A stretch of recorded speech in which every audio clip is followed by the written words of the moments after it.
How would you see the world if you experience it in my shoes?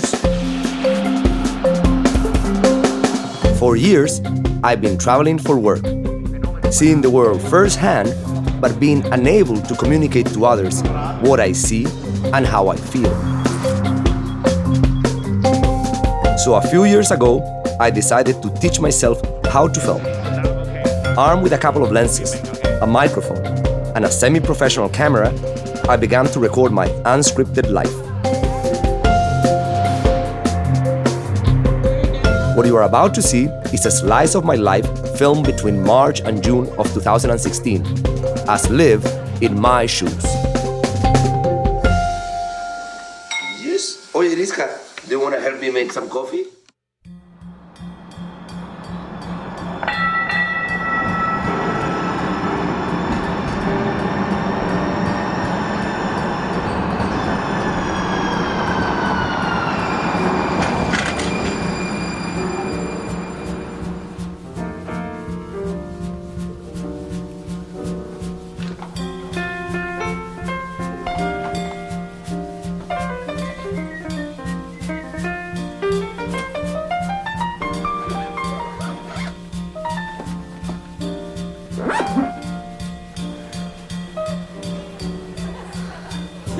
My last name is Hidalgo with an H. Hidalgo.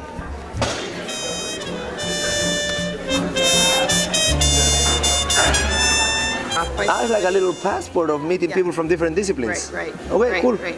I'm from MIT, from an anti-disciplinary lab. Oh. So I don't know what that makes me.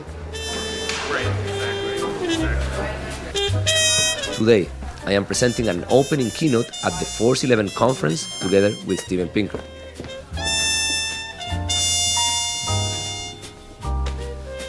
Force 11 is a conference on science communication, and Steven Pinker is one of the best cognitive linguists and psychologists in the world.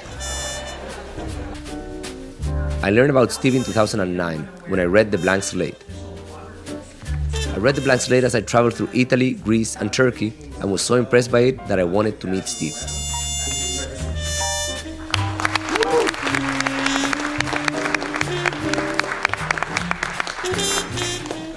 The following year, I started a video interview series at MIT where I invited scholars to discuss their work. Thank you very much. Steven was a guest on the second and also last season of the show. Darwin himself was adamant that his theory applied not just to bodies, but also to emotions and perceptions and behavior.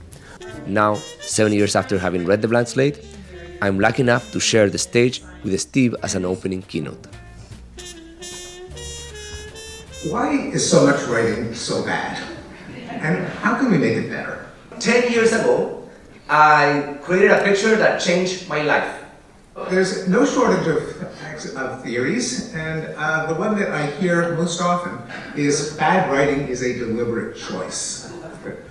And that picture was a network that told you which products were likely to be co-exported by countries. The second theory that I hear most often is that it's digital media that are ruining the language. Google is making us stupid. Well, if the dumbest generation theory were true, then that has a prediction, namely it must have been much better before the digital age. Now, those of you who are old enough to remember life before digital media surely recall those wonderful years in which teenagers spoke in articulate paragraphs. Bureaucrats wrote in plain English. So what I said is that we have to make a machine that makes the charts for me.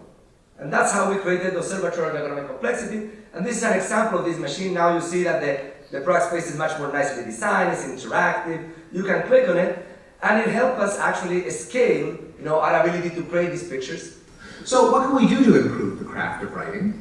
As I mentioned, writing is an unnatural act, and good style requires, above all, a coherent mental model of a communication scenario. How the writer imagines the reader and what the writer is trying to accomplish. I started creating a picture that was, influential to advance an area of knowledge, the evolution of industrial diversification. But then all of a sudden, I bumped into tools that would help me create these charts and explore new territories, new questions, and also incorporate other people in that exploration. So to sum up, I've suggested that modern linguistics and cognitive science can provide better ways of enhancing our writing. The examples that I presented this morning, there are many more in my book, The Sense of Style.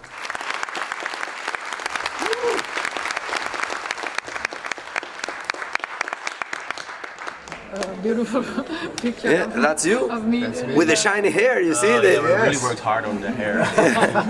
It's fantastic. But by the way, do you have any conditioner tips or? Yes, actually, there is a conditioner that I use. It's called, I'm almost afraid to say what it's called. It's called Healthy Sexy Hair. Really? Thank you very much. Okay. Great See you later. As always. Thank you. Bye. Yeah. What does Australia Policy Online does? Australian Policy Online collects policy resources, reports, discussion papers. What is mini reproducibility? Reproducibility is a platform to crowdsource reproducible experiments that investigators are doing on a day-to-day basis. An animal has maybe 10,000, 50,000 different cell types.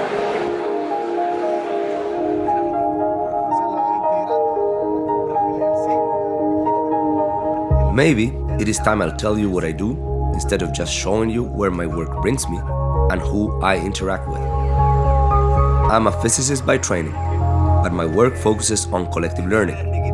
That is, I study how networks learn.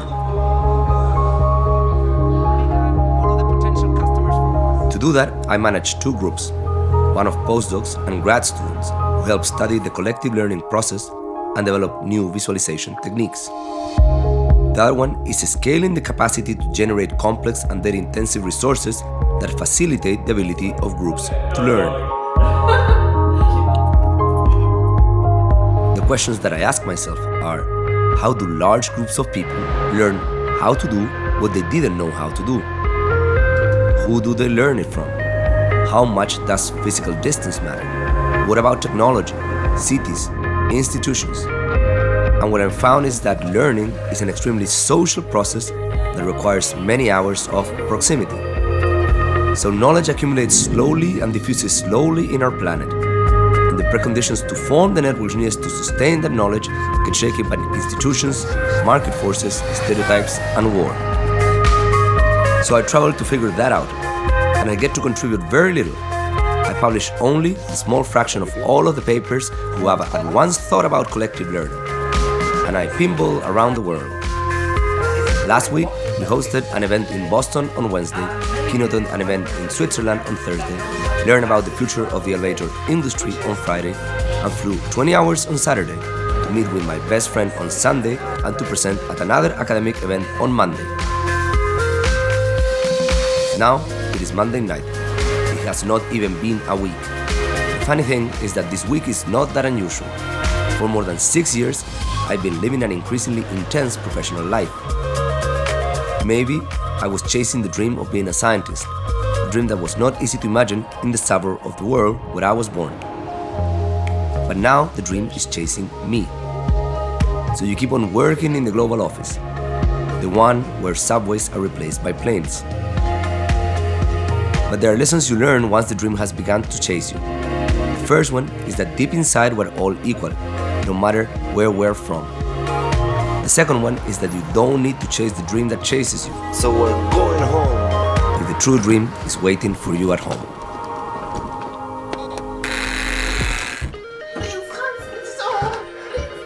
Hola.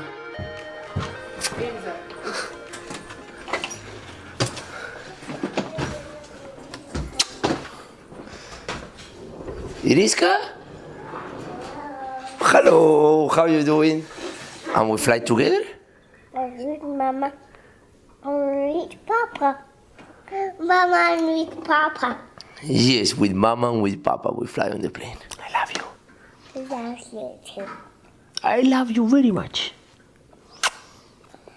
For me? Thank you. I miss you. But now we're back together, and today, all day, we wanna hug and kiss con Papa. Yeah. Oh, what happened there? And this is eating clip. Is it in clip and cheese? Yes, clip and tea.